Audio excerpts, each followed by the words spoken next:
How to write a song in 3 steps. In this video, I'm going to be talking about one particular method that worked for me for this particular song. My name is Richard Shepard. I'm the owner of the Heroes of Music Institute.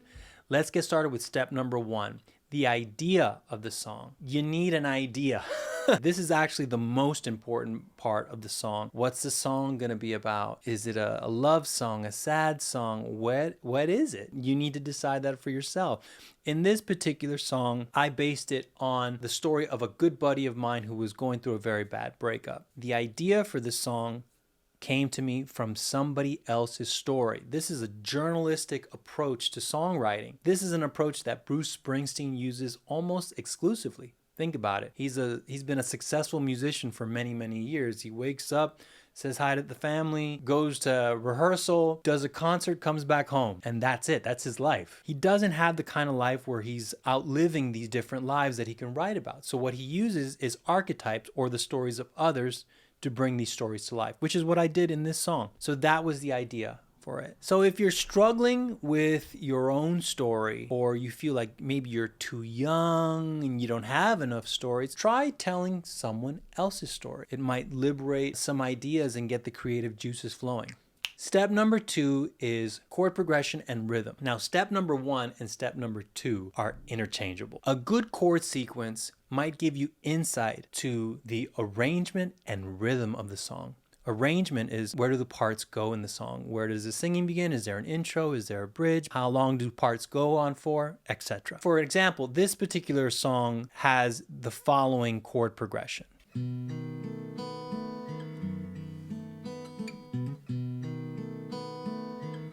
Very, very simple. A great chord sequence will often lead to a great song. That's not etched in stone. What makes a great chord sequence is a matter of taste. You have to figure out what sequence of chords do I like. If you don't know a lot about music theory, don't worry, just keep listening. It's not that complicated. Rhythm is what's the pulse of the song. In this particular song, it's a 6/8 pulse, which is 1, 2, 3, 4, 5, 6. 1, 2, 3, 4, 5, 6.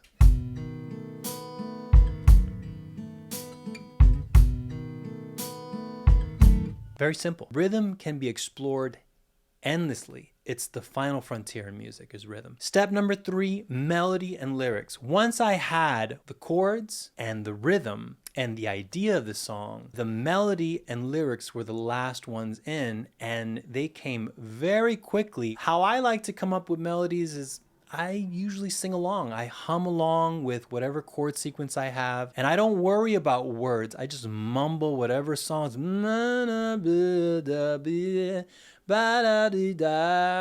don't even worry about sounding good, nor should you. This is a time to experiment, to have fun, to get inside the song and see what tones and melodies and words work with your particular voice type. And then the words for this particular song, a lot of my lyric writing today is I count a lot of my syllables. I like for them to match up line to line, and I encourage you to try that as well. But for this particular one, I was only focused on a rhyme scheme of rhyming every other line. So the first line is, brother, it breaks my heart, kills me inside.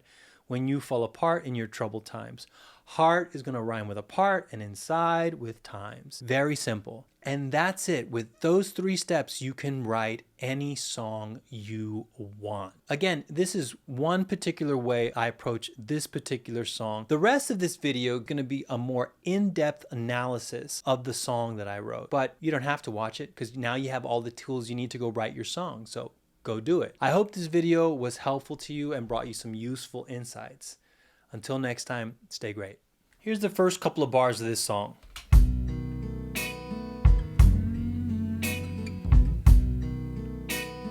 Brother, it breaks my heart, kills me inside. When you fall apart in your troubled times, just have... Okay, so essentially the part for this song, we have the acoustic guitar part, which was the basis for the whole song. Here it is.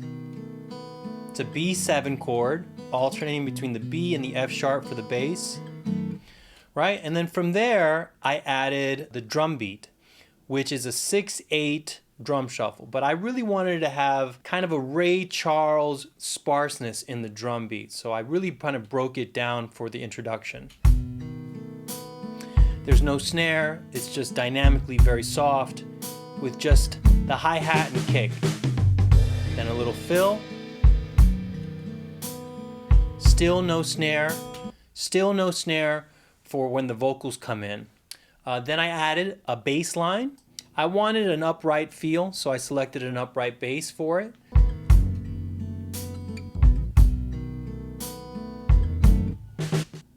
Once I had that 6/8 groove going, on beats 4, for every bar, I wanted that guitar stab to be coming in. It's very reminiscent of 1950s recordings.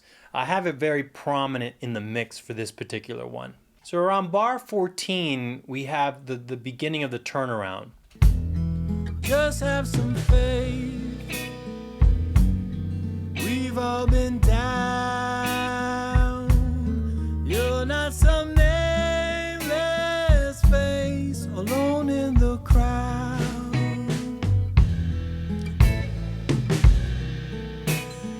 Yes, I know you won't. And there begins the second verse.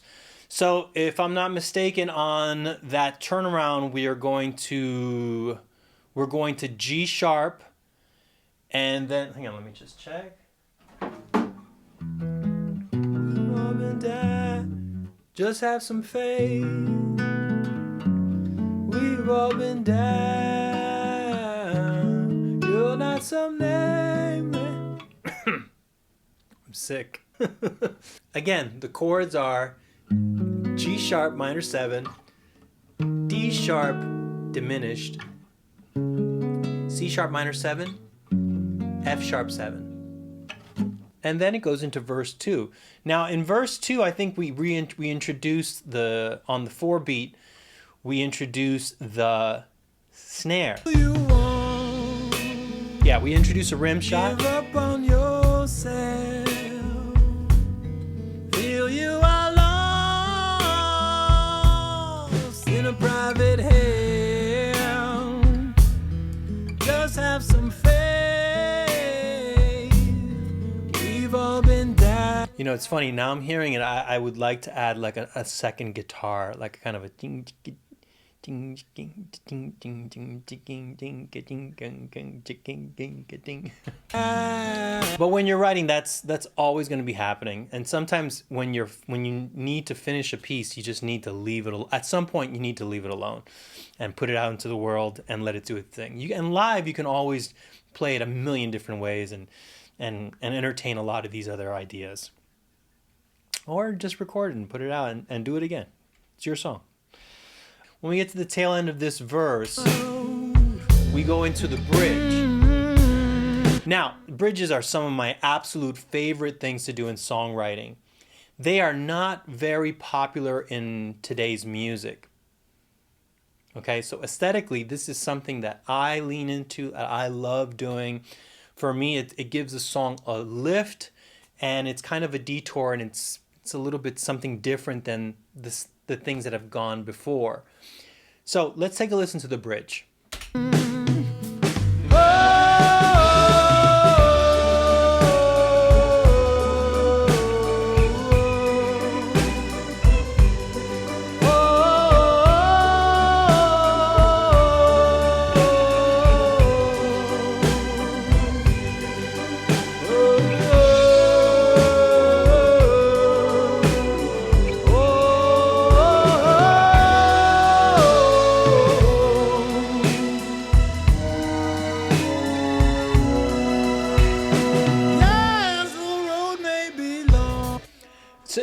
See that for me, that's awesome. That bridge, I love that. So we're in the key of E, right? And in that instance, we go to transition into that bridge. We're vamping on this B7, and then we turn it to minor, B minor 7, to C sharp over A, and then we go into the key of G. and then we go on to the progression is D to G, and then we're a little passing C chord. So for all you music nerds out there, most of the song for Nameless Face is in B7 Mixolydian. And then the bridge, we are going to the 5 chord in the key of G. So it's kind of continuing the theme. Now, G is kind of far away from the key of E, but it really works. It really works. It's a beautiful lift to the song, and you know, it's just because I'm a skilled songwriter that I can get to that part nice and smooth and make it sound nice and then nice. All right, so that's what I do to get to that. And then to get out of it, to transition back. What did I do to get back? Transition back. What did I do? From that G, we go to A, and then back to G, then to D, then to E, and then right there we're back into our song. And I utilize the turnaround in the verses for Nameless Face to act as my little gateway back into the key. From once I'm in that key, it's really easy to get back to the key of E from once you're in A. So yeah, that's that. And then, so this is the outro. You're not some nameless face, not some nameless face, all alone in the crowd.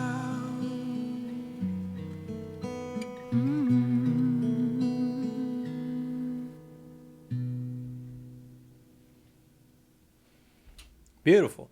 So to get out of that chorus, to get out of that song, to get out of that particular part, we go to the regular, the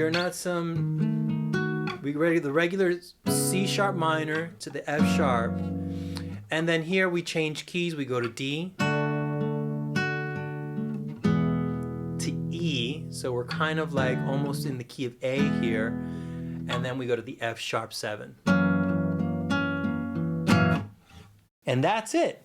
Again, there are many ways to write a song.